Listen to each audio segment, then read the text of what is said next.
Welcome to my YouTube channel. Hit the like button, share your thoughts, subscribe, and tap the bell icon. The locker room blood trickled down her cheek, a red slash across soft brown skin, as Leah stood still in the center of the girls' locker room. Her breath shallow, her eyes fixed on the floor, drained like it was the only thing that understood her. Around her, 3 girls stood smirking, not just satisfied, triumphant. Tasha, tall and shy-eyed, tossed the scissors into her gym bag like they were just regular school supplies. "Relax," she said with a fake smile. "It's not even that deep."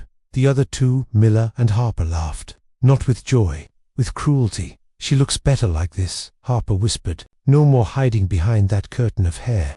Leah didn't respond. She hadn't said a single word since they ambushed her, since they dragged her by the arm into this echoing, tiled cage, since they pinned her down, cut chunks of her hair, and then did more than they ever intended. The cut on her cheek wasn't part of the plan, but it happened, and none of them seemed sorry. "You're not gonna cry, right?" Mila said, sneering. "Cry and ruin the mascara you don't even wear." The lights above flickered. Outside the locker room, school was over. No teachers, no students, no help, just the sound of dripping pipes, and Leah's shallow breathing. "You walk around school like you're too deep for this world," Tasha hissed. "But this is what happens when you act like you're above people." Harper bent down and picked up a piece of Leah's torn scarf, dangling it with disgust. "Mystery girls not so mysterious anymore, huh?" Then came the final blow, not physical, but louder than any punch. "Next time," Tasha said coldly, "choose a different school." The door slammed behind them. Leah was left alone, hair in clumps, clothes scattered, face bleeding. She didn't cry, she didn't scream, she just stood there, breathing through the silence, letting it crawl over her skin. When the janitor finally opened the door 20 minutes later, all she saw was a girl frozen in place, barefoot, bleeding, and absolutely silent. "Sweetheart," the woman whispered, rushing forward, fumbling for her phone. "Who did this to you?" But Leah didn't answer. She just stared at the floor drain, as if her voice had gone down with the blood. A week later, Leah didn't return to school. Not Monday, not Tuesday, not all week. And the rumors spread like wildfire. Her dad pulled her out. "She's in therapy now. I heard she's getting a skin graft." "No, she moved to another country. She's suing." But the truth was quieter than any of them imagined. Leah hadn't said a word, not even to her father, who'd assumed it was another bad anxiety episode. She'd just nodded quietly, taken the medical leave from school, and stayed in her room day after day, night after night. But she wasn't sleeping. She wasn't sulking. She was watching her. Leah's room was small, soft blue curtains, a single desk, no posters, just books and her laptop, where her real voice had returned. She had reviewed the locker room, camera footage at least 20 times. She found it on a hidden school website.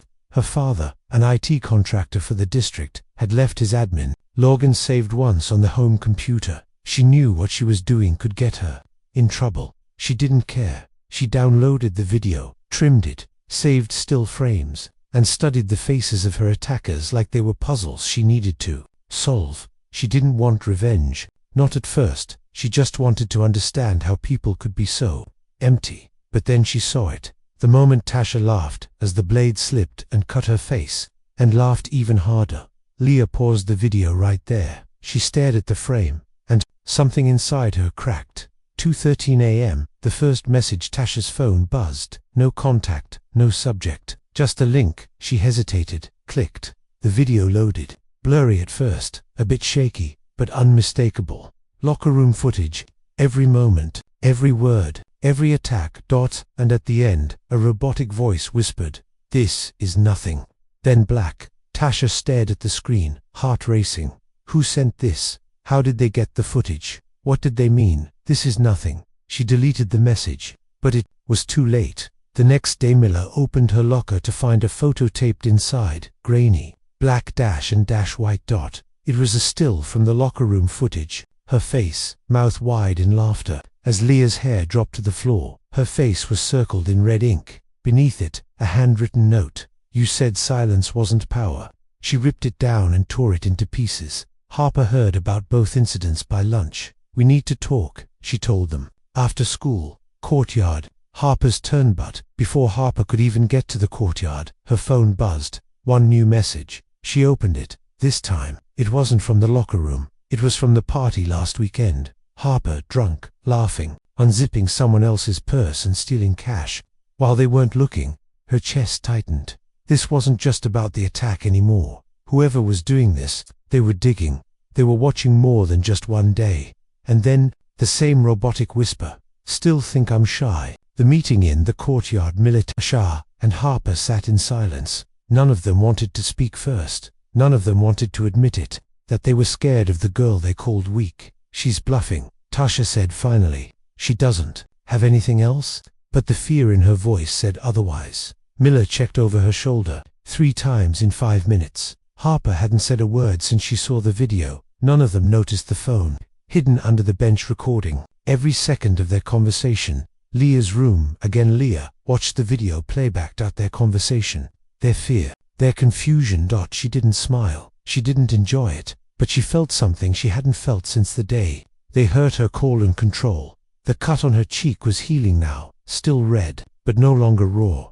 Her hair was uneven, shorter than before. She hadn't looked in a mirror fully yet, only sideways, only in shadows. But every night, as she sat in the dark, the glow from her screen lit up her face, the side without the scar. She was starting to believe in that side again. She wasn't sure where this path would end, but she knew one thing. They had taken her voice now. She was going to make them beg to be heard. Final scene. The warning at 4:02 a.m. All 3 girls received the same message. A video clip. It opened with a familiar hallway, the one outside the school counselor's office. Then cut to Harper, texting during detention. Then to Miller, laughing at another girl's expense in the library. Then to Tasha, crying, once, in the bathroom last year, punching a locker when no one was watching. The video ended with a sentence typed in bold white font. I see everything now. No name. No threat, just truth. And that's what scared them the most. Shadows speak louder. Miller had always been the loudest. In class, on hat, at parties. But since the locker room incident and the strange messages that followed, she had become quieter, watching her own back, checking every reflection, reading every anonymous message like it might explode. She hadn't spoken to her mom about the video. She hadn't told anyone. She couldn't sleep, because what would she say? Hey, someone's threatening me because I tortured a girl in the locker room. She knew how it would sound. She knew no one would believe her version. Not even she believed her version anymore. Secrets are screaming. Now Harper was falling apart, faster than Miller. She'd called in sick twice already, skipped cheer practice, and hadn't posted anything on her socials for 5 days. That, for Harper, was like disappearing from the planet. Tasha tried to pretend she was fine, but the hallway whispers, the ones that didn't exist a week ago, were getting louder. Something's going on with those 3. Did you see the way Miller flinched when that teacher said consequences? Harper's crying in the bathroom again. Even the people who didn't know what happened in the locker room knew something was happening now, and Leah hadn't even spoken yet. Not publicly. The emails. At 10:03 a.m. on Wednesday, 3 teachers received the same anonymous email. Subject: what you didn't see. Inside, a short video clip. Locker room. Grainy. Clear enough. 3 girls. 1 victim. 2 minutes of footage. And then a message. If nothing is done, this will go everywhere. The teachers brought it to the principal. The principal called the district. The district called the parents. But there was one problem. Leah hadn't reported it herself. No complaint. No statement. No request for investigation. And without Leah's voice, they were powerless. Her father finds out that evening. Leah sat across from her father at the dinner table. He was a quiet man, widowed, young, soft-spoken, his hands always calloused from long hours. Fixing machines. He placed his fork down. I got a call today, he said. Leah froze. They said a video was sent to some teachers, that it showed what happened to you. She looked down. He didn't raise his voice.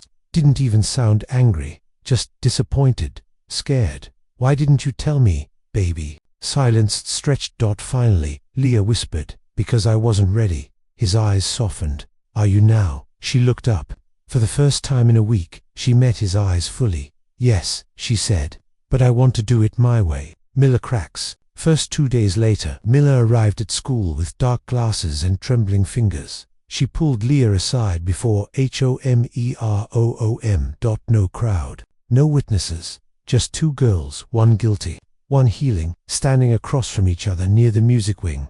I don't want any more videos, Mila blurted out. I get it. We were cruel. We went too far.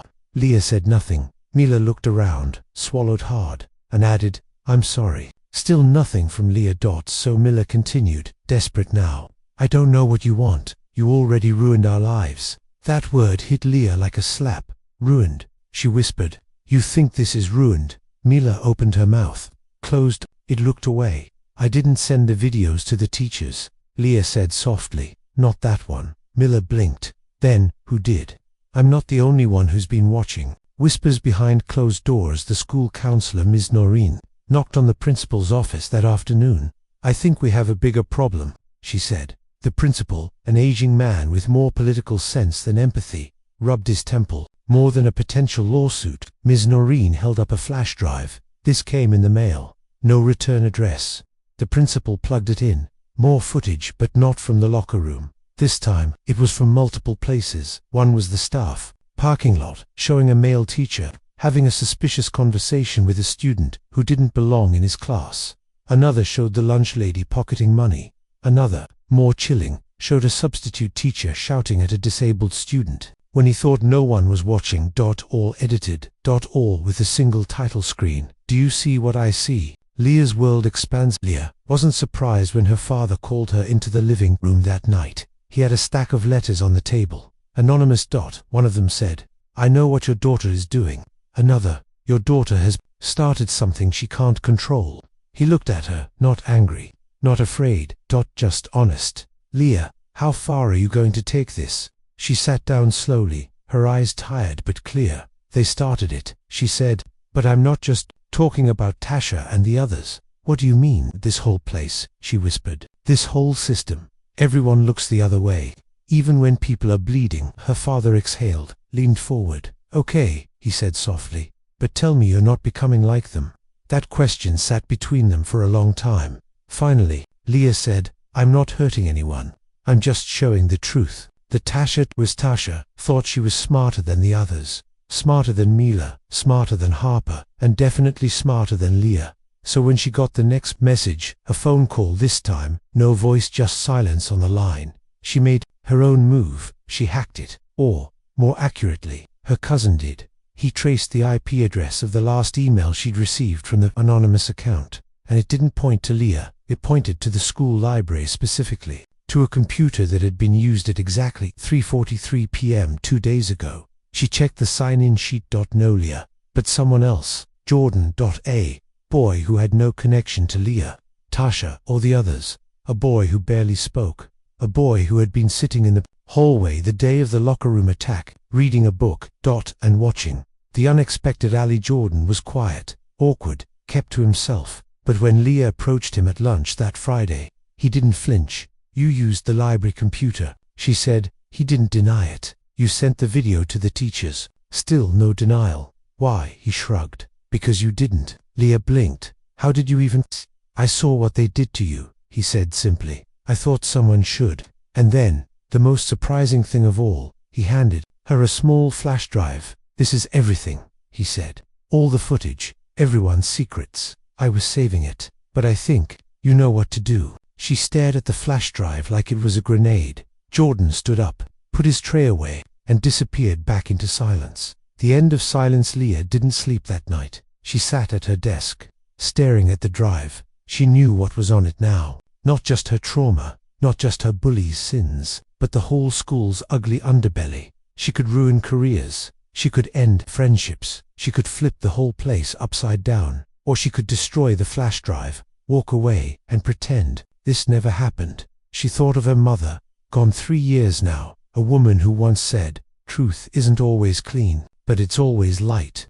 Leah took a breath and plugged in the drive. The upload on Sunday night, just before midnight, a new website appeared online. Simple design, black background, white letters, The Truth Room. No names, no commentary, just videos, clips, facts, injustice, abuse, hypocrisy, all labeled by time, place, and behavior. Not just Tasha, Mila, and Harper.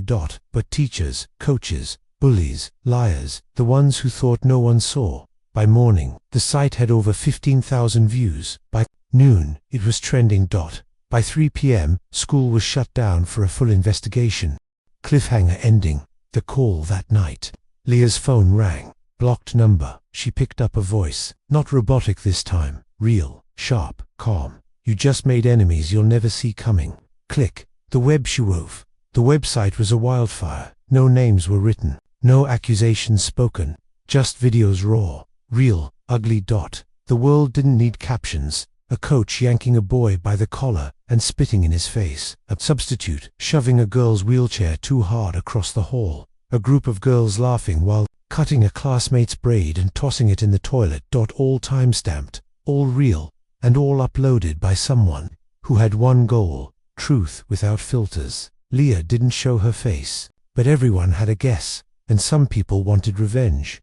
The staff meeting. It was 7:30 a.m. Monday. The school was in chaos. Parents were calling non-stop. Reporters were parked outside. The district had launched a formal investigation. Inside the staff room, every teacher sat stiff in their seat, waiting for Principal Howard to speak. He didn't stand behind the podium. He stood in the middle of them. "What's been shared is horrifying," he began.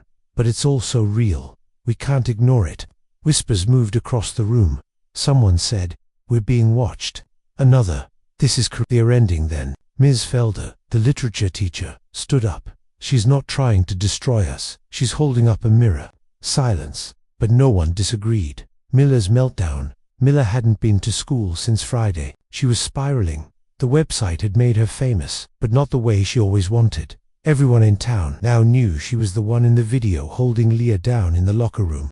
No one had said her name online, but the hallway gossip had already confirmed it. Her parents tried to pull her out of school, but it was too late. The damage was viral. She hadn't left her room in 48 hours. She barely touched her phone. But the worst part wasn't the comments. It was the silence from Leah, because silence meant it wasn't over. The secret that hurt most. Leah had clicked on that flash drive more than once now. Each time, she discovered something darker. Some videos made her sick, some made her cry, but one made her stop breathing. It was short, just 14 seconds. In it, she saw her mother, not alive, not before the accident, but lying in the hospital bed, her final moments, struggling to speak, and in the background, clearly recorded on a nurse's phone, someone was laughing. A joke, laughter, disrespect, while her mother died. The nurse's badge number was visible. Leah's hands shook. This wasn't school anymore. This was personal. And now, this was war. Jordan warns her. Jordan found her near the library during lunch. He walked quickly, breathless. "You uploaded the hospital video." Leah looked at him, frozen. "How did you know?" "They're tracing it. That nurse connected. She's suing." "I didn't use her name." "Doesn't matter. She knows it's her. You made a bigger enemy than you think." Leah's face tightened. "I didn't start this to make friends." "I know," he said softly, "but you're not bulletproof." She took a breath. "Neither were the people who got hurt." He handed her another flash drive. "What's this?" "New footage, but this one, you need to be careful with it." The principal's visit that evening. Principal Howard knocked on Leah's door, not with security, not with press, just him, a tired man who had finally realized something ugly was growing in his school. For years her father answered. They sat in the living room. "I'm not here to stop you," the principal said gently. "I'm here to understand."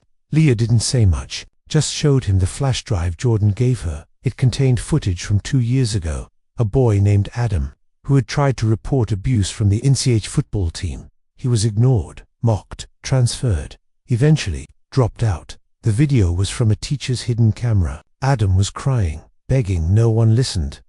Until now. Principal Howard covered his face. "I knew something. I just didn't want to know." Leah stood still. "You can't unknow it now." The break-in that night. Someone broke into the school's media lab. Nothing was stolen, but every computer with security access was wiped clean. Hard drives missing, server cables cut. The janitor found the mess the next morning. The only clue, a glove, torn, muddy. And inside it, a single flash drive, the original locker room footage, cracked in half. But Leah had backups. She always had backups. Harper finally speaks. Harper posted a video on her Instagram. It wasn't perfect. Her voice shook. She didn't wear makeup. She didn't use a filter, just her sitting on the edge of her bed, eyes red, heart open. "I was part of what happened to Leah," she said. "I didn't stop it. I laughed. I watched. I was a coward." Tears. "I didn't upload that video, but I watched it 10 times. And every time, I hated myself more." She paused. "Then, I deserve the hate. But Leah, I'm sorry." The video reached 89,000 views, and comments were mixed. But something changed. People stopped just blaming, they started thinking. Leah's lesson, day Friday morning. Instead of classes, the school held a truth day, optional. No grades, no schedule.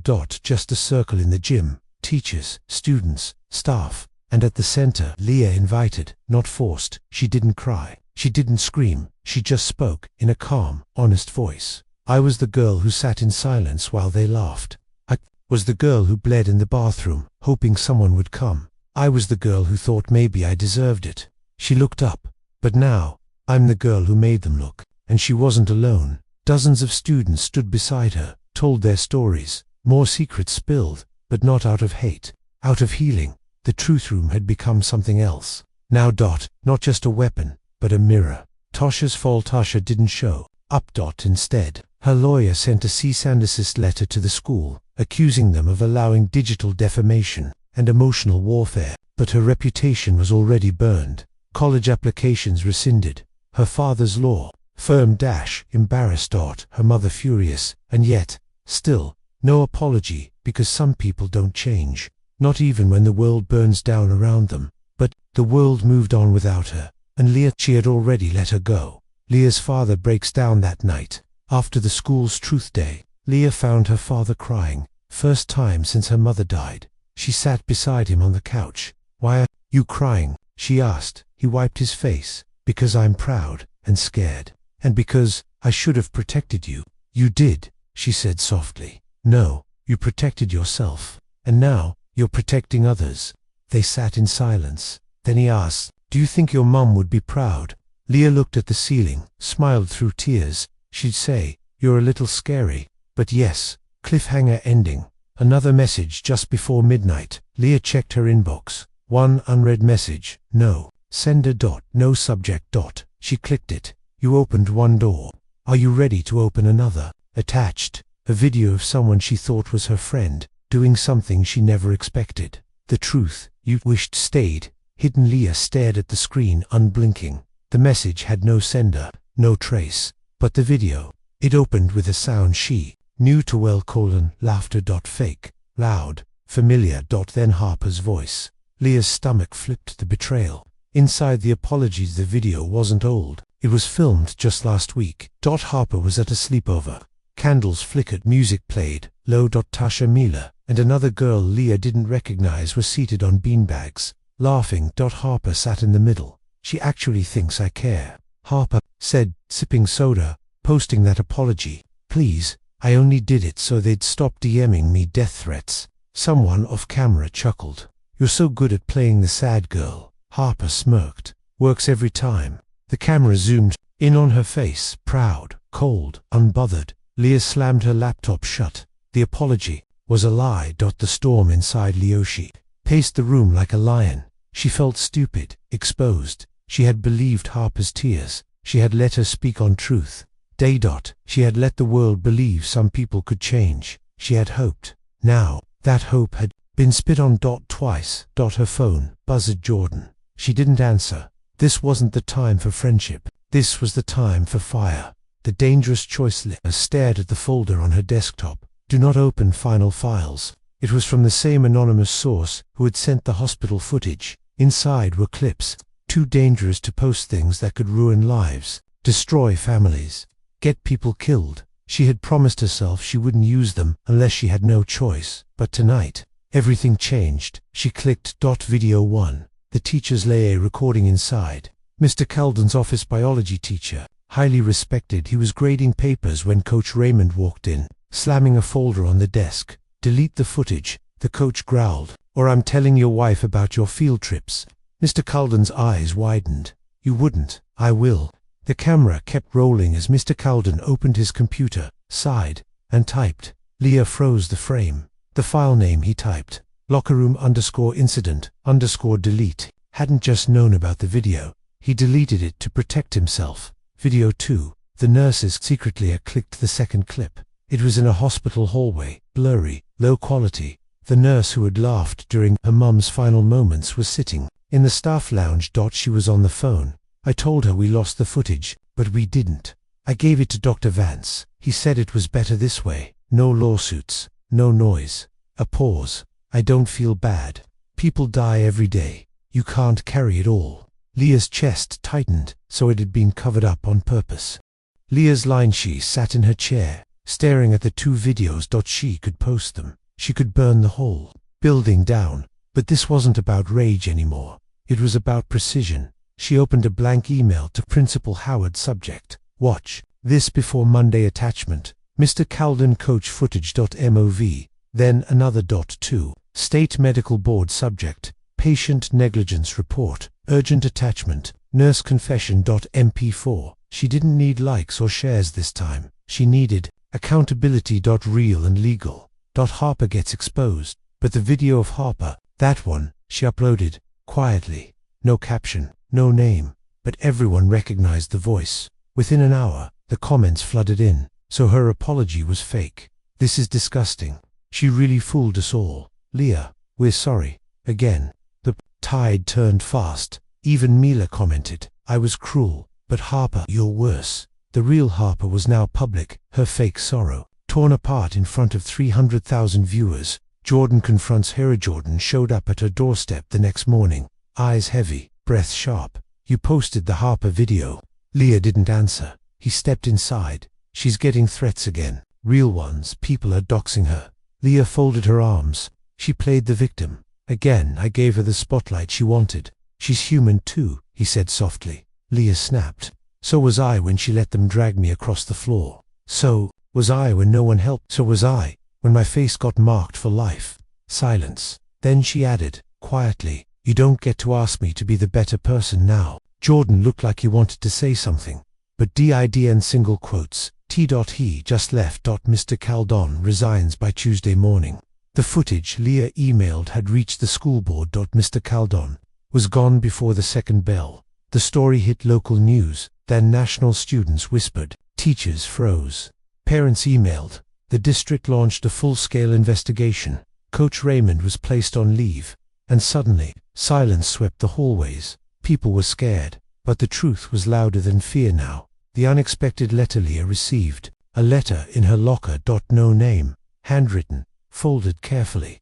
Inside were only 6 words. You exposed them. Now I'm ready. And beneath it an address. A burned-down motel on the edge of town. Her heart pounded. She showed it to no one. Not even Jordan. That night, just before sunset, she went alone. The hidden survivor. The motel was cold, dusty, long abandoned. She followed the hallway numbers until she reached room 14. The door creaked open before she could knock. A girl stood there, maybe 16, thin, pale, hair like fire, eyes sharp and scared. You're Leah? The girl asked. Leah nodded slowly. The girl opened a tiny metal box and handed her a worn-out phone. There's more. I recorded it, all of it, but no one believed me. Until now. She looked away. My name is Bree, and I was there first. Cliffhanger. Ending. The footage. No one survives that night. In Leah's room. She charged Bree's old phone. A single folder blinked on the screen. Survivor evidence, _2019. She clicked the first file. It opened with a shaky voice. Breeze. I'm scared, but if I die, let the world know. They made monsters out of children. Then came the footage, and within seconds, Leah knew this was bigger than her. This wasn't just about bullying anymore. It was something much, much darker, and someone still wanted it buried. Her name was Bree. Leah couldn't stop staring at the screen. The video shook in Bree's trembling hands as her whisper broke the silence. They said I was lying.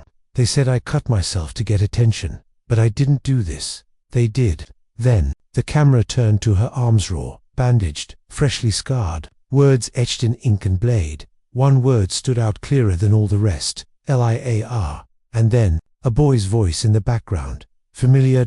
Laughing. Bree. Single quotes. As story. Leah sat with Bree in silence, letting her speak in her own time. I was in 9th grade, Bree said, knees pulled to her chest. Shy. Weird. always reading. Her voice shook, but didn't stop. There was a party Mila invited me. I thought it was because she liked my poetry. I was stupid. Her fingers gripped her sleeves. They tied me up with extension cords, poured ink down my back. Harper said it'd make me more artistic. Then they made me write poems with my hands tied. Leah blinked through tears. They filmed it, posted it for a day, then deleted it. No one believed me. The hidden pattern. Leah reviewed all the files from Bree's phone. There were 3 more victims. Each had tried to speak up. Each was silenced. A girl transferred. A boy dropped out. One attempted suicide. Leah's stomach twisted with every clip. It wasn't just bullying, that it was a pattern, a cycle, a ritual, a familiar face in one of the clips. A girl was tied to a school desk. She was sobbing as someone forced her to read aloud a confession. Leah paused the video. They're standing in the corner. Jordan, he wasn't laughing, but he was there, watching, doing nothing. The confrontation. Leah waited for him after school. When he saw her, his smile faded. You've been ignoring me. I saw the video. Jordan, his face dropped. What video? Breeze, the girl in the chair. You were in the room. Silence. Then it wasn't what you think. I didn't do anything. Exactly, Leah snapped. You didn't stop them either. Jordan's eyes glistened. I was 13, scared. If I had said something, they'd have turned on me. 2. Leah's voice cracked. I thought you were different. I am now. She didn't answer. She just walked away. The message that night, a message popped up on Leah's screen. No name, no image. Just 5 words. You've gone too far now. Then a second message. You want war? Get ready. And attached to it, a picture of her mother's grave. The fresh soil dug up. The flowers crushed. Fear crawls back. Leah's body shook. Bree gasped when she saw the image. Dano were talking. Leah called the cemetery. Yes, the manager said, nervous. Someone vandalized it last night. There was no name, just a note. What did it say? A pause, then dig into. Us, we'll dig up yours. Leah couldn't breathe. They weren't just bullies anymore. They were monsters with power and secrets they'd kill to protect. One final file. Bree's last file was a voice recording. It played static at first, then Harper's voice, not the Harper from school, the real one. Cold, calculating. If anyone ever talks, it's over. We all go down. So keep your mouths shut and your stories straight. Then Coach Raymond's voice. No one's gonna talk. They're scared of us, just like they should be. And finally, someone unexpected. She's not coming back. I made sure of it. Leah rewound the audio. The last voice, Mr. Calden. Digging deeper, Leah visited the local records office. She pulled up police reports, suspension records, counselor notes, anything linked to Bree or the others. Most of the files were missing. The officer on duty looked apologetic. We had a break-in 3 years ago. Hard drives stolen. Cases never reopened. Of course, cover-ups ran deeper than anyone knew. The survivors speak. Leah created a private channel called Marked Voices. She uploaded Bree's footage. No names, no faces. Just voices. Truth. And within hours, dozens of survivors messaged her. I thought I was alone. I've been carrying this for years. They ruined my life. Tell our story. The truth wasn't just Leah's anymore. It belonged to a whole generation. Harper's meltdown. Harper went silent after Leah posted Bree's clip. Then, one night she snapped. She went live on her profile. Tears streaked her makeup. Her voice cracked. You don't know what I've been through. Leah is obsessed with destroying me. She's making it all up. This isn't fair. The comments flooded. Then explain the videos. You're just sorry you got caught. Bree deserved better. Midlife stream. Harper screamed and ended the video. The fire at the gym the next morning. The school gym was on fire. Police called it arson. No one was hurt. But inside the burned rubble, investigators found a melted laptop. It belonged to Coach Raymond. When questioned, he claimed it had been stolen from his car. The same laptop that once held locker room footage. Gone. Leah knew what this was. Desperation. A letter from the past. Bree handed Leah a sealed envelope. I was too scared to open this. But it's from Natalie. Natalie, Leah asked. The girl who transferred. She was the first, and maybe the bravest. Leah opened it. Inside was a shaky note. If you're reading this, they failed to silence you. Don't stop. Even if they break everything. Even if they break you. Because they broke me once. And I never came back. And Leah held the note to her chest. Tears dripping silently onto the paper. The offer and email came from a national investigative journalist. Subject: your story could save others' body. I saw your channel. We've been tracking these cases for years. We want to do a full feature. Survivors footage. The truth. If you're willing to go public, we'll stand with you. Leah stared at the screen. Going public meant giving up safety, giving up silence, but maybe finally getting justice. Cliffhanger ending. The knock that night. Just past 2 a.m., Leah was editing Bree's interview. The house was quiet. Bree slept in the guest room. Then a knock.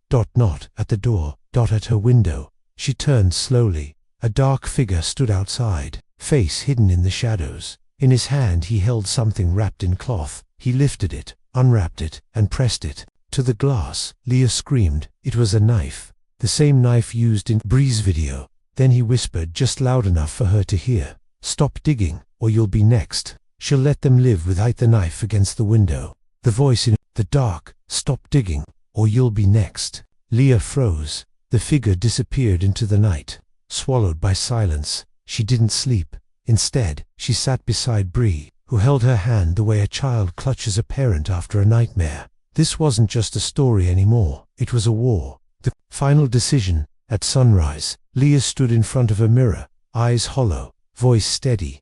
No more hiding. She opened her laptop and clicked upload. Footage of Bree, the voice recordings, the fire, everything that the video was titled. "They marked us to silence us, but we remember." She hit post. There was no going back. The internet breaks within 12 hours. The video exploded. People across the country were sharing it. Bloggers, TikTokers, reporters, activists, teachers. This is what's hiding in our schools. This isn't bullying. This is cruelty, protected by power.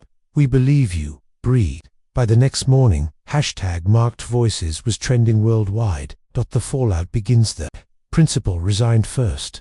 Then the assistant principal caught covering reports with falsified TIMESTAMPS. Coach Raymond was fired on the spot. An anonymous email leaked clips from his hard drive that hadn't been destroyed. The worst of it, the original footage of the locker room assault, blurry, grainy, but real. Harper, Miller Jordan, and 2 others older, already graduated, laughing as they pinned a crying girl down, her shirt torn, her face bleeding. That it was Leah, 14 years old, screaming. Bree breaks the silence on stage 2 weeks later. Bree stepped on a stage at a youth survivor summit. Her voice cracked. But she didn't stop. "I tried to die because I thought I was invisible, but someone saw me.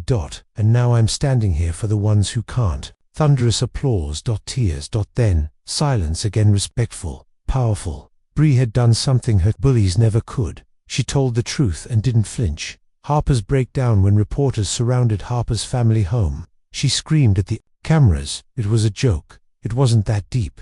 But then Leah posted a screenshot, Harper's name tied to anonymous threats sent to survivors. Suddenly, no one was laughing. The university that offered her early admission revoked it. Her modeling contract gone. No one wanted her on magazine covers anymore. Harper didn't go to jail. She didn't get charged, but she lost everything she used to hide behind Miller's letter. Miller sent a letter not to apologize, but to explain. "I was 15, stupid, scared, but I never thought we'd destroy people. I know that's not enough. I hope you find peace, Leah. I really do." Leah read it once, then burned it. And Jordan. He came to the town hall meeting, quiet, pale. He asked to speak. "I was a coward," he said into the microphone. "I was in the room. I didn't hurt anyone, but I didn't help either. And for that, I'm sorry. Leah, I'm sorry." Leah watched from the back of the room, expression unreadable. Afterward, Jordan approached her. "I don't expect you to forgive me. I won't," she said softly. "But I hope someday I'll forget you." Mr. Caldone's truth investigators discovered Caldone had been paid off to destroy complaints and manage students who spoke out. He confessed under pressure, trying to save himself, but it was too late. He lost his license, his job, his pension. When Leah saw him at the final hearing, he looked like a man already buried. She didn't speak. She didn't need to. Her silence was louder than anything he could say. A memorial for the forgotten Leah returned to the school courtyard, the place she once bled into the grass and was told to walk it off. This time, she stood with survivors. They planted a tree. A plaque beneath it read, ****, in memory of every voice silenced too soon and every one who found the courage to speak. Bree stood beside her, holding her hand. The healing Bree moved in with her aunt in a quiet coastal town. She started therapy, joined a poetry group, got a part-time job at a bookstore. One evening, she messaged Leah, "I laughed today, not fake, real. First time in a long time." Leah smiled. She replied, "That's how you win. Justice without a court." Most of the bullies didn't go to jail. There were no grand televised trials. But Leah had learned something more painfully and powerful than legal punishment. Sometimes the worst revenge is making people live with what they did. In a world that now knows the truth, their faces weren't hidden anymore. Neither were their names. When people Googled them, the truth came up first. That was justice too. The final letter. Leah received one last envelope, no return address. Inside, a photo of her at 14, taken secretly in the school hallway. She was holding a book, bruises on her cheek, trying to smile. On the back, someone had written, "I'm sorry we didn't see you then, but we see you now, and will never unsee what they did." Last words, a soul-hitting message. Leah stood on the hill overlooking the old school, now under renovation. She whispered, "You tried to bury me, but you didn't know. I was a seed." She closed her eyes. Bree's voice echoed in her mind. Along with every survivor she'd met, the world hadn't broken her, it had forged her. The end.